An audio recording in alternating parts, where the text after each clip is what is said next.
Shalom Bapak Ibu Saudara yang dikasihi Tuhan, selamat pagi, senang bisa menyapa kita kembali di pagi hari ini. Bapak Ibu Saudara yang dikasihi Tuhan, masih sangat segar di ingatan kita waktu awal pandemi atau COVID-19 terdeteksi dinyatakan ada di Indonesia, maka respon masyarakat atau mayoritas dari masyarakat kita semua ada dalam kepanikan. Nah, itu terbukti dari tindakan-tindakan banyak orang yang memborong persediaan makanan, bahkan juga obat-obatan di supermarket dan juga apotik. Nah, artinya respon masyarakat kita sangat terlihat jelas bahwa saat itu mereka dikuasai oleh kepanikan. Mereka panik sehingga memborong dan membeli dalam jumlah yang sangat banyak. Nah, dalam Matius pasal 14 ayat 27 dikatakan begini Bapak Ibu. Tetapi segera Yesus berkata kepada mereka, "Tenanglah, aku ini, jangan takut." Nah, saya ulang bagian terakhir Bapak Ibu. Tenanglah, aku ini, jangan takut.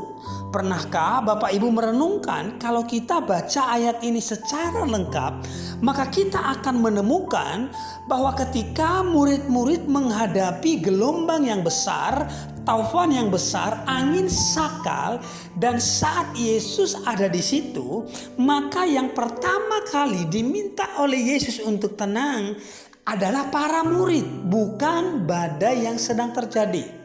Saya ulang Bapak Ibu, ketika para murid menghadapi gelombang angin sakal yang besar, maka yang pertama kali diminta oleh Yesus untuk tenang bukan badainya, tapi para muridnya. Yesus sebenarnya bisa saja langsung memerintahkan supaya badainya yang tenang lebih dulu, tetapi dalam kasus ini Yesus memerintahkan supaya yang lebih dulu tenang adalah para murid.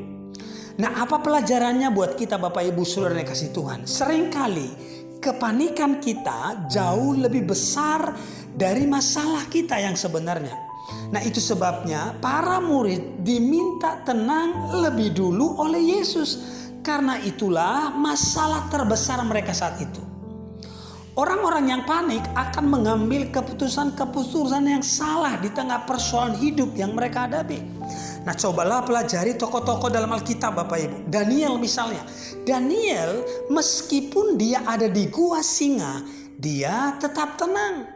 Sadrak, Mesak, Abednego meskipun mereka ada di perapian yang menyala-nyala, mereka tetap tenang. Bahkan Petrus dalam Kisah Para Rasul, waktu dia ada dalam penjara, Petrus masih bisa tidur. Bayangkan Bapak Ibu di penjara bisa tidur. Kadangkala sekarang ini banyak orang di rumah pun sudah gak bisa tidur, tidak bisa tenang. Tapi Petrus berbeda. Dia meskipun ada dalam penjara, dia bisa tidur.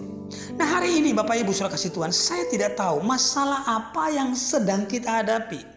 Tetapi sikap terbaik di tengah masalah adalah tetap tenang dan tidak panik.